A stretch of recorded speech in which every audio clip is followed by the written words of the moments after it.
Aleluia. O Espírito Santo é o Espírito da verdade. É o Espírito da palavra.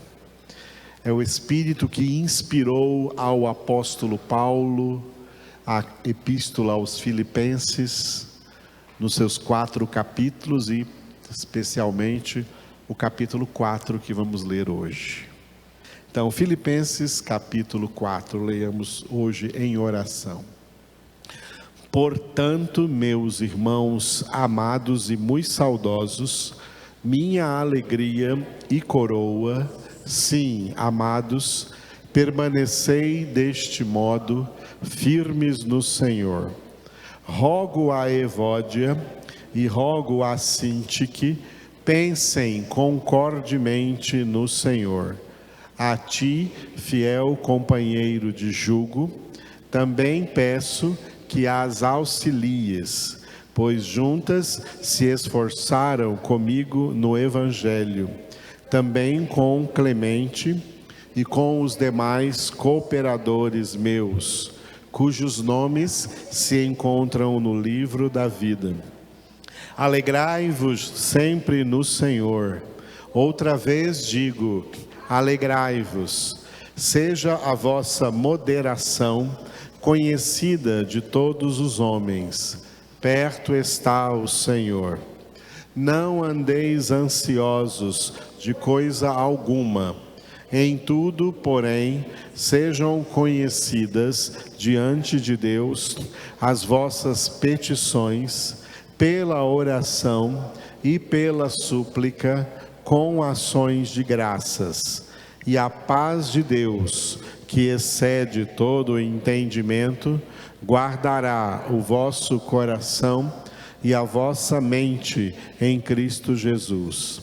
Finalmente, irmãos, tudo o que é verdadeiro, tudo o que é respeitável, tudo o que é justo, tudo o que é puro, tudo o que é amável, tudo o que é de boa fama, se alguma virtude há, se algum louvor existe, seja isso o que ocupe o vosso pensamento.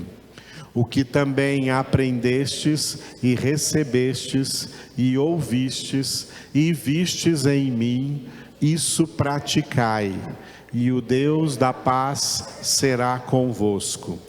Alegrei-me sobremaneira no Senhor, porque agora, uma vez mais, renovastes a meu favor o vosso cuidado, o qual também já tinhais antes, mas vos faltava oportunidade. Digo isto não por causa da pobreza, porque aprendi a viver contente em toda e qualquer situação. Tanto sei estar humilhado, como também ser honrado. De tudo e em todas as circunstâncias já tenho experiência, tanto de fartura como de fome, assim de abundância como de escassez. Tudo posso naquele que me fortalece. Todavia, fizestes bem associando-vos na minha tribulação. E sabeis também vós, ó Filipenses, que no início do Evangelho, quando parti da Macedônia, nenhuma igreja se associou comigo no tocante a dar e receber, senão unicamente vós outros. Porque até para Tessalônica mandastes não somente uma vez, mas 2, o bastante para as minhas necessidades. Não que eu procure o donativo, mas o que realmente me interessa é o fruto que aumente o vosso crédito. Recebi tudo e tenho abundância. Estou suprido, desde que Epafrodito me passou às mãos o que me veio de vossa parte como aroma suave, como sacrifício aceitável e aprazível a Deus.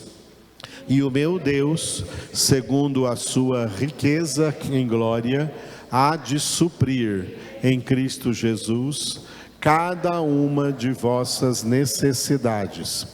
Ora, a nosso Deus e Pai seja a glória pelos séculos dos séculos. Amém. Saudai cada um dos santos em Cristo Jesus. Os irmãos que se acham comigo vos saúdam. Todos os santos vos saúdam, especialmente os da casa de César. A graça do Senhor Jesus Cristo seja com o vosso espírito. O nosso tema de hoje é esse que vocês estão vendo aí no slide, diga: prática é igual a obediência.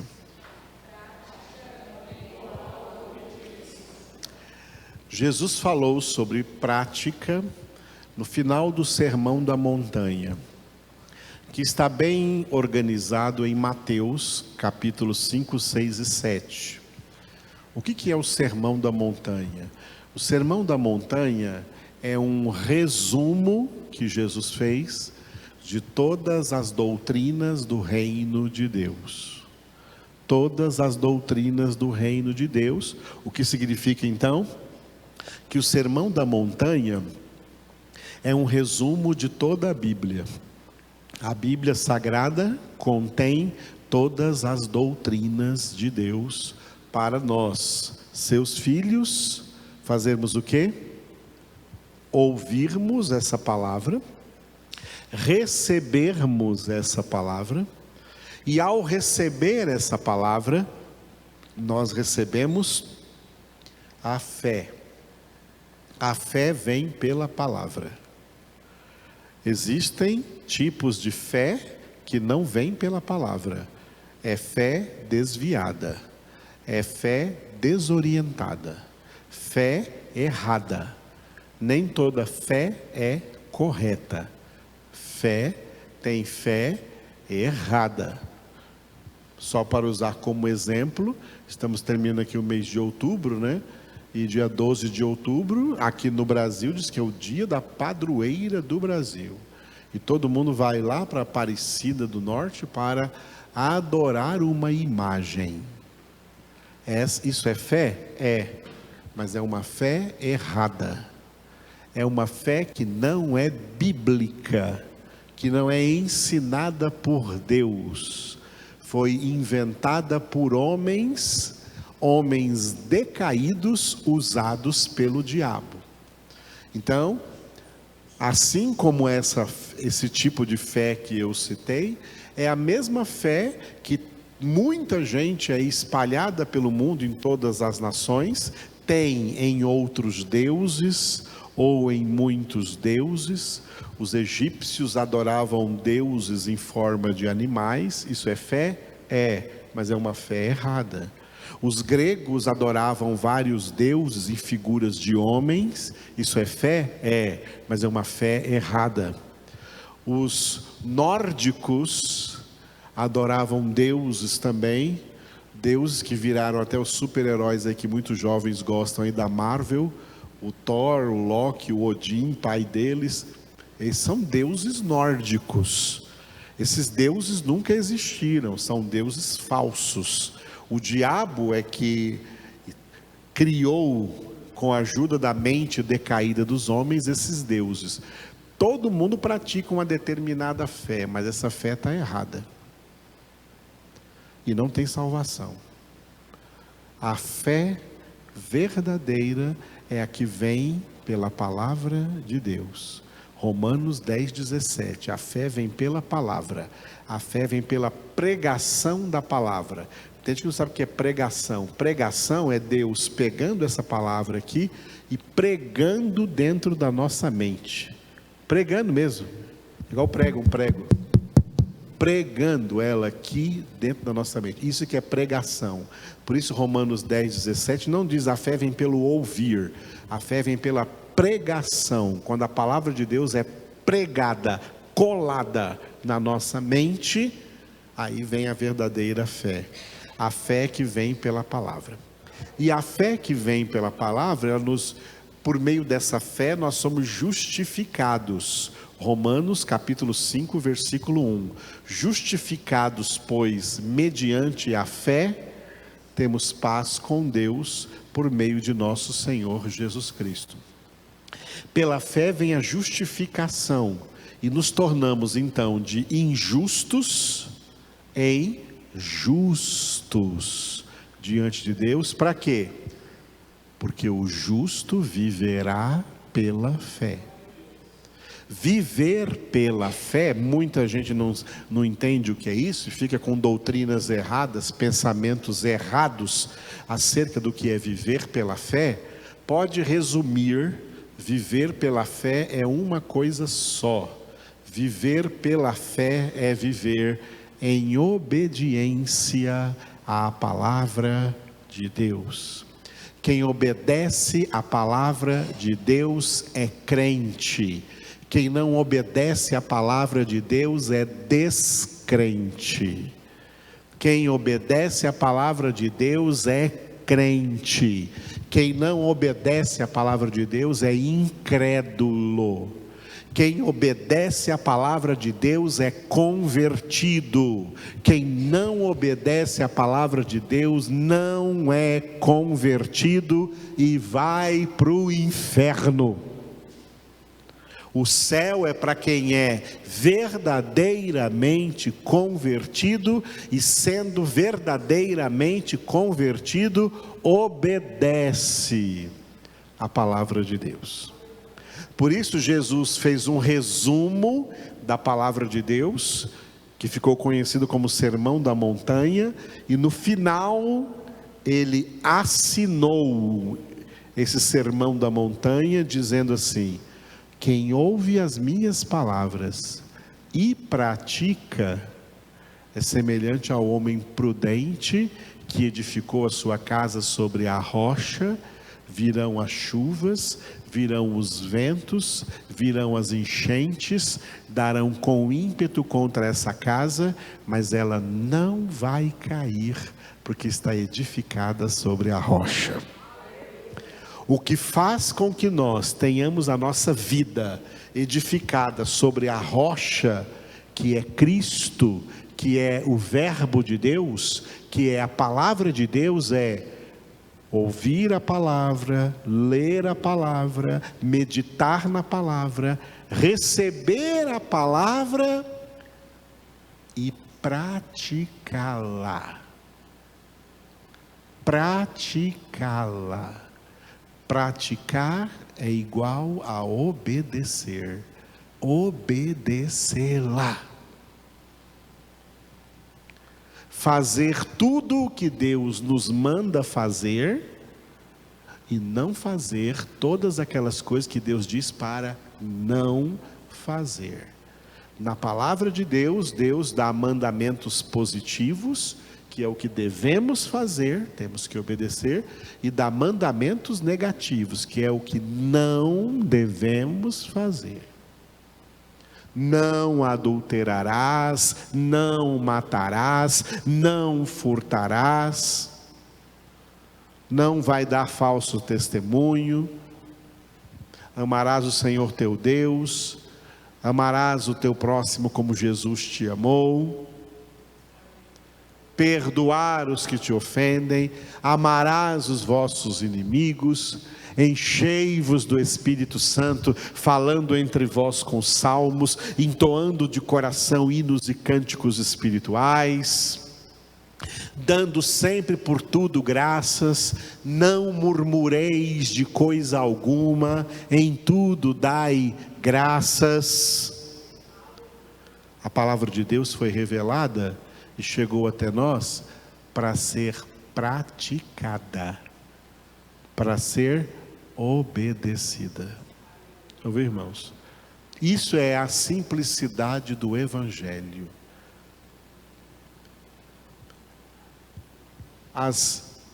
denominações, especialmente pentecostais e neopentecostais, desde o início do século XX, viraram comercializadoras de bênçãos. As bênçãos de Deus não podem ser comercializadas. As bênçãos de Deus têm que ser resultado da obediência à sua palavra. Não é fazer campanha para ganhar uma bênção, não é fazer sacrifícios para ganhar uma bênção. O sacrifício que Deus quer de nós é obediência.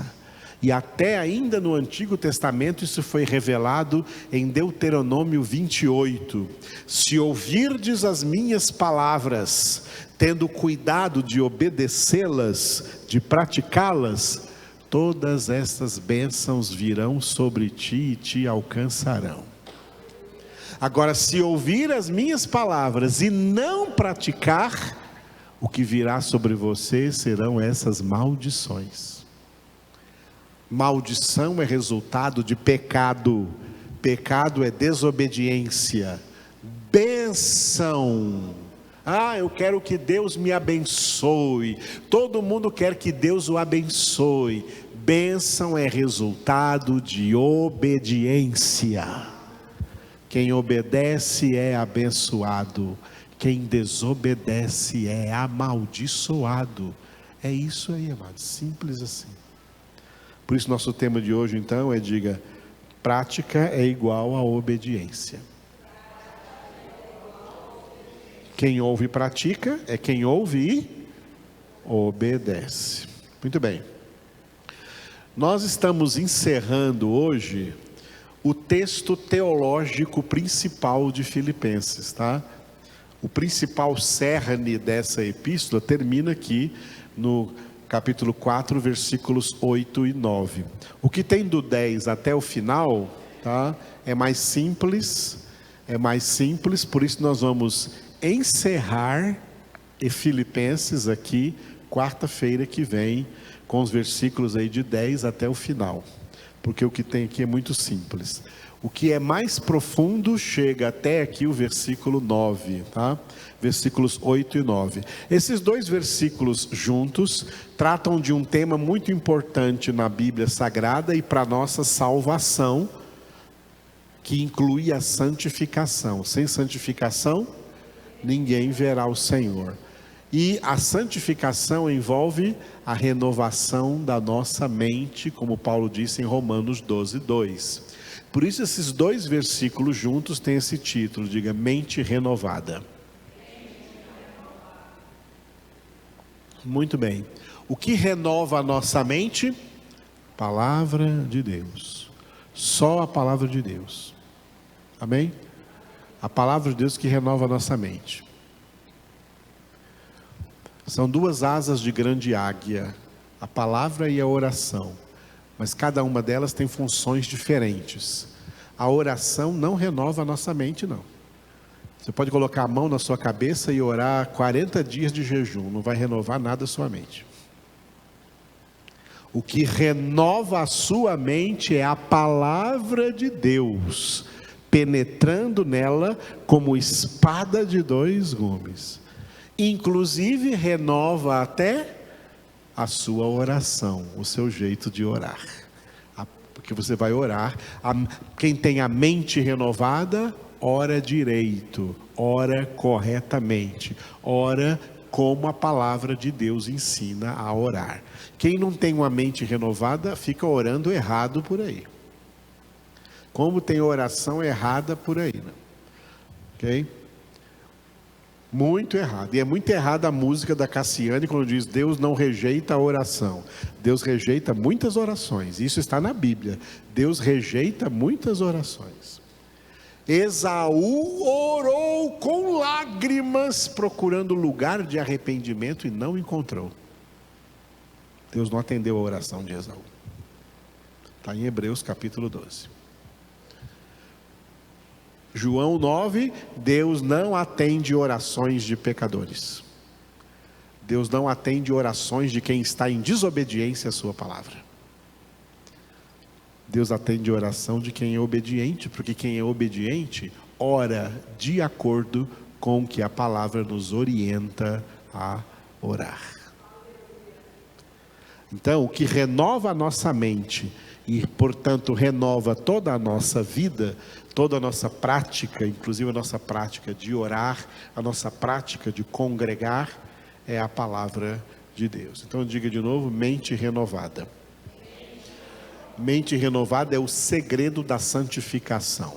Sem renovar a mente não vai ter santificação, e sem santificação não verá o Senhor. Para santificação tem que ter mente renovada, tem que estar na renovação da mente. Esses dois versículos estão divididos assim. O versículo 8, que nós vimos quarta-feira passada, diga pensamento. O que deve ocupar o nosso pensamento? Tudo que é verdadeiro, tudo que é respeitável, tudo que é justo, tudo que é puro, tudo que é amável, tudo que é de boa fama, se alguma virtude há e se algum louvor existe, seja isso o que ocupe o vosso pensamento. Tudo que Deus traz aqui para nós na palavra é o que deve ocupar o nosso pensamento. Não ocupe a sua cabeça com coisa que não te leva para o céu, com coisa que não te projeta para a vida eterna. A sua mente tem que ser lavada pela palavra de Deus, purificada pela palavra de Deus, somente com a verdade absoluta de Deus. É isso que deve tomar o teu pensamento. Por quê? O versículo de hoje é o 9, diga prática. O pensamento é causa, a prática é efeito. Todo mundo pratica aquilo que pensa ser certo. Quem pensa ser certo uma coisa que é errada, pratica essa coisa errada, porque está pensando que é certo, está pensando que essa coisa é certa. A prática das pessoas, o que todas as pessoas praticam na vida, é o que elas pensam. Então elas pensam um monte de coisas erradas, é o que está na cabeça delas, e de acordo com o que elas pensam, elas agem, elas praticam, elas realizam suas práticas baseadas num pensamento errado, numa mente decaída, numa mente contaminada, numa mente suja, numa mente maliciosa, numa mente cheia, em vez de estar cheia da palavra de Deus, está cheia das mentiras de Satanás, que é o pai da mentira. Por isso o mundo inteiro jaz no maligno, porque a maioria esmagadora da humanidade tem a sua mente, pensamentos enganosos, mentirosos, soprados aí pelo diabo, pelo pai da mentira, e elas praticam isso como se não fosse errado, como se fosse certo. Não querem que ninguém as julgue, que ninguém fale para elas que está errado, porque para elas está certo. O homem pratica o que pensa. O plano de Deus é que nós, seus filhos, tenhamos os pensamentos dele aqui na nossa mente, para que os pensamentos de Deus aqui na nossa mente, as doutrinas de Deus aqui na nossa mente, se manifestem na vida prática, no que praticamos, no que fazemos, na forma como nós vivemos. Aleluia. Por isso Paulo então encerra essa parte mais teologicamente profunda dessa epístola aos Filipenses, com este versículo 9, dizendo assim: o que também aprendestes e recebestes e ouvistes e vistes em mim, isso praticai, e o Deus da paz será convosco. Só vocês, repitam bem forte.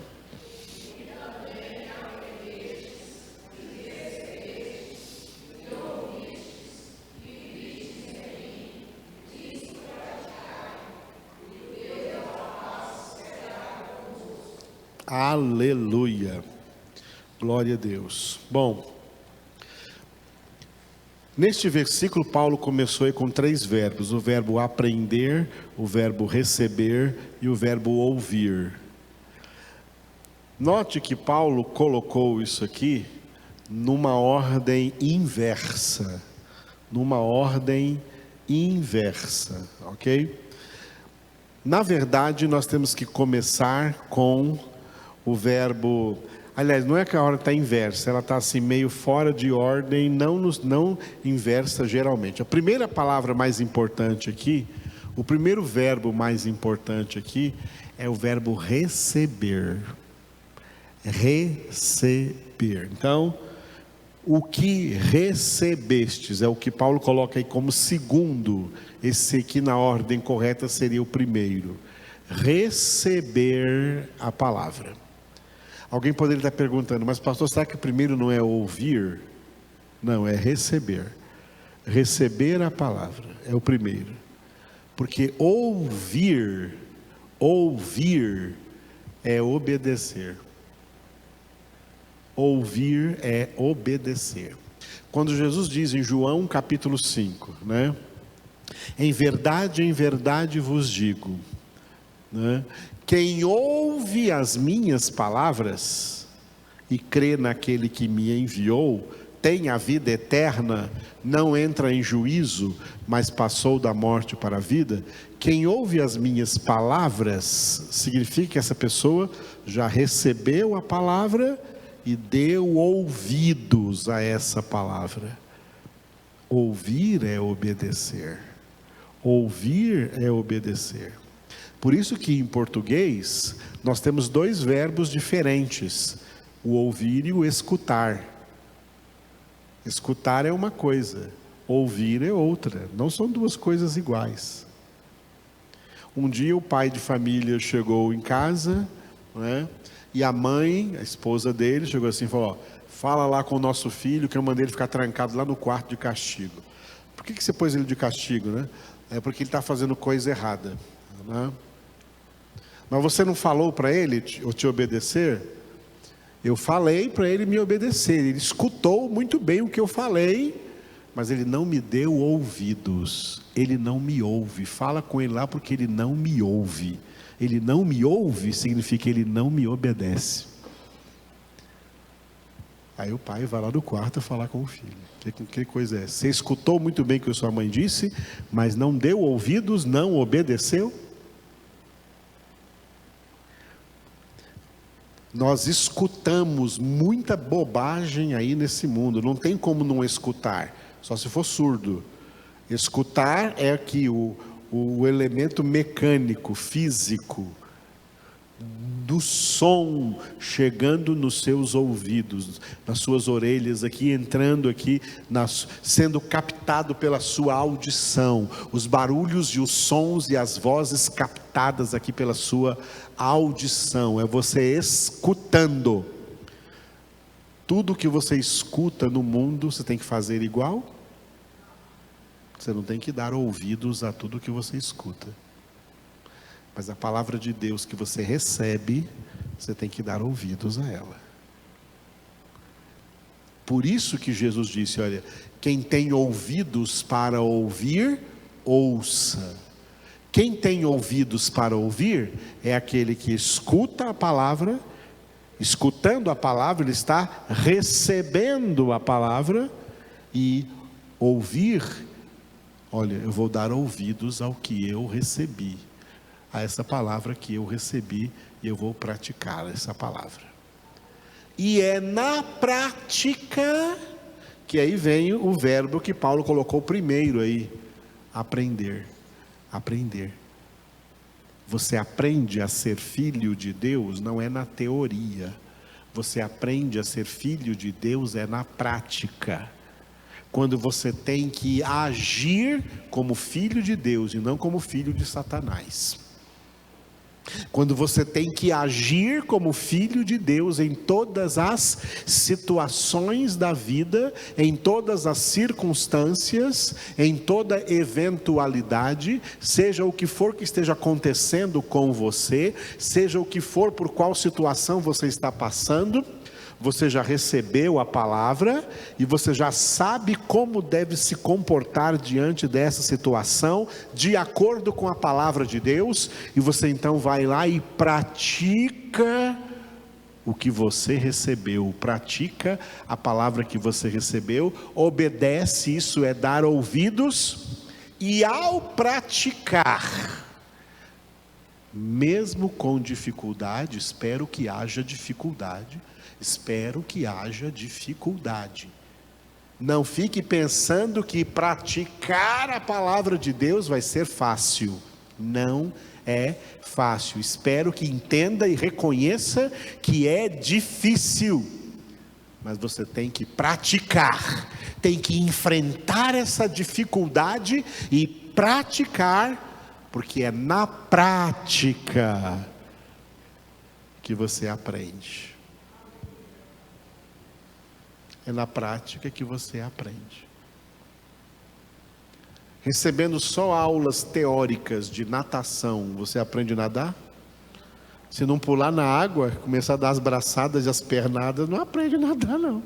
É na prática que você aprende. A ser filho de Deus também você aprende na prática. Então a ordem aqui é, diga, receber, ouvir, aprender. Eu recebi a palavra, muito bem. Se eu não praticar essa palavra que eu recebi, eu não estou dando ouvidos ao que eu recebi. Quem ouve e não pratica é semelhante ao homem insensato, imprudente, que construiu a sua casa sobre areia. Essa casa vai cair e grande será a sua ruína. Essa pessoa vai ser condenada. Não tem por aí construção que alguém chega lá e coloca uma placa assim, edifício condenado? Não dá para morar ali, não dá para confiar ali, de ficar ali dentro? Essa casa vai cair. Edifício condenado. Pessoas condenadas são aquelas que recebem a palavra, seja de que forma for, mas não pratica. Não praticando, não está dando ouvidos ao que recebeu. Ouviu a palavra? A palavra disse isso, né? Mas eu vou fazer de outro jeito. Eu acho que se eu agir de outro jeito, eu vou ter mais vantagem. Se eu praticar a palavra aqui, eu vou levar desvantagem. Por exemplo, a palavra manda dizer a verdade. Se eu disser a verdade aqui, eu estou frito. Eu tenho que dizer uma mentira aqui. Aí se você disse a mentira, o seu pai é o pai da mentira. Se você diz a verdade, o seu pai é o pai da verdade. Jesus é a verdade. Deus é o seu pai. Chama Deus de pai? Pai nosso? Abba, pai. Ele é o pai da verdade. Ele não é o pai da mentira. A palavra é a verdade. Santifica-os na verdade. A tua palavra é a verdade. Você ouviu a verdade? Eu vou praticar a verdade. Eu vou dar ouvidos a essa verdade, mesmo que aparentemente eu esteja levando desvantagem, se eu praticar. Essa é a prova que Deus nos dá, que Deus dá a todos os seus filhos. Por isso Paulo disse a Timóteo, 2 Timóteo 2,15, eu procuro apresentar-te diante de Deus aprovado, como alguém que não tem de que se envergonhar, que maneja bem a palavra da verdade. Manejar bem a palavra da verdade não é pregar bem não. Manejar bem a palavra da verdade é vivê-la bem, é praticá-la bem. Praticá-la bem.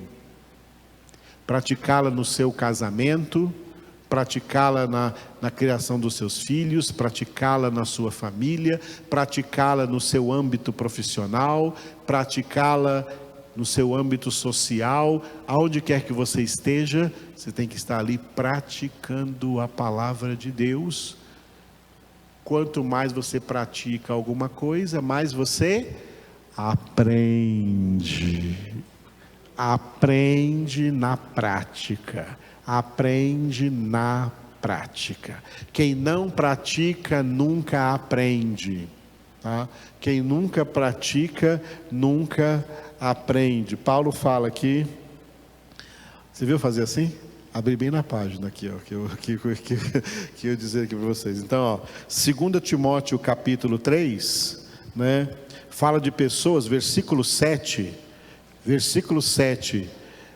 que aprendem sempre e jamais podem chegar ao conhecimento da verdade. Aprendem sempre e jamais podem chegar ao conhecimento da verdade. Sabe o que é isso? É gente que ouve palavra, recebe palavra, mas teimam em continuar não praticando. Quem não pratica a palavra diante de Deus não é crente, é descrente. Não é filho de Deus, é filho da desobediência, como está escrito em Efésios 2:2, e quem está atuando na vida dessas pessoas que não praticam a palavra é o diabo. Estão seguindo o curso desse mundo, segundo o príncipe da potestade do ar, do espírito, que agora atua nos filhos da desobediência. Não são filhos de Deus. Filhos de Deus são filhos da obediência.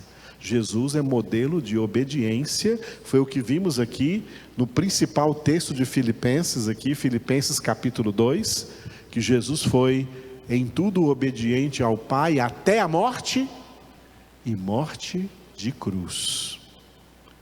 Foi obediente. Jesus é modelo de obediência. E todo aquele que obedece, passa também a ser modelo de obediência. Paulo falou para os coríntios, 1 Coríntios 11:1, sede meus imitadores, como eu sou de Cristo. Pedro falou em 1 Pedro capítulo 5, que ser pastor é ser modelo para o rebanho. Pastor é uma ovelha, como todo rebanho é de ovelhas de Cristo. Mas é uma ovelha que Deus colocou, Jesus colocou à frente do rebanho, para dar ao rebanho um referencial de ovelha. O ministério pastoral é esse aqui, irmãos. Quer saber como uma ovelha vive? Olhem para mim. Todo pastor aí pode dizer isso? Misericórdia. Está cheio de falsos pastores por aí, que eles mesmos não praticam a palavra, eles mesmos não obedecem a palavra de Deus, não são modelo. Aqui mesmo nessa epístola, né, Paulo falou, nós já passamos, dá uma olhada na sua Bíblia, no capítulo 3, versículo 17, Filipenses 3:17, né, irmãos, sede imitadores meus, e observai os que andam segundo o modelo que tendes em nós. Modelo de quê? Modelo de obediência. Modelo de obediência. E aí Paulo vai fechar a parte teológica da epístola, no versículo 9, dizendo assim, ó, também o que aprendestes, recebestes, ouvistes e vistes em mim, isso praticai. Isso praticai. E o Deus da paz será convosco. E o Deus da paz será convosco. Isso praticai. Por que ele está dizendo isso? Porque ele é perfeito? Não, ele disse no capítulo 3, versículo 12, que ainda não recebeu a perfeição. Mas ele é um modelo, por quê?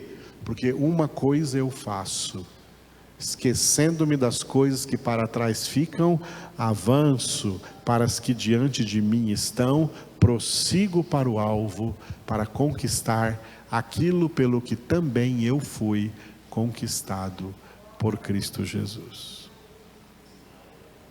Por isso é modelo. Por isso é modelo de quem está indo atrás, perseguindo o escopo, a meta, o alvo, a santificação, para chegar a ser santo como Deus é santo. Portanto, o versículo 9 aqui fala de prática. E quando você se torna uma pessoa que pratica a palavra, os outros vão ver. O que vão ver em você, eles podem imitar, porque você está fazendo corretamente, porque você está vivendo corretamente, você está vivendo de acordo como a palavra de Deus manda viver. Portanto, depois de tanta coisa profunda aqui em Filipenses, Paulo vem encerrando aqui essa parte mais doutrinal da epístola, dizendo: olha, pratiquem o Evangelho, pratiquem a palavra, pratiquem a palavra. Não adianta nada conhecer a palavra e não praticá-la, ter muito conhecimento da palavra e não praticá-la, e não obedecê-la, e não fazer o que ela manda. Não adianta nada. Para ser salvo, para ir para o céu, tem que praticar a palavra. Por isso Pedro disse: se é com dificuldade que o justo é salvo, onde vai comparecer o ímpio? Sim, o pecador. A prática da palavra. Sabe tudo o que acontece na sua vida? Todas as pessoas da sua vida, todas as pessoas da sua família, o seu trabalho, todo o seu estilo de vida, o seu ganha-pão, como que você vive aí, tudo isso são coisas que Deus colocou diante de você, e Deus está te assistindo de camarote. Deus está te assistindo, os olhos de Deus estão sobre você. Eu quero ver se essa pessoa vai agir nessas circunstâncias, em meio a tudo que ela tem, como meu filho, como minha filha. Se ela agir, ela vai aprender. Se ele agir, ele vai aprender. E aí, eu, o Deus da paz, estarei com ele. Estarei com ela. Não pense que Deus vai estar contigo nos seus erros. Ele não quer saber dos seus erros, não. Ele quer que você acerte. Ele quer que você acabe com os erros. A palavra pecar significa literalmente em hebraico errar. Pecar é literalmente errar. Deus abomina o que é errado. Deus abomina o pecado. Ele nos salvou em Cristo Jesus, porque Ele quer que nós acertemos. Torna reto o que é torto. Retifica tudo na sua vida, em nome de Jesus.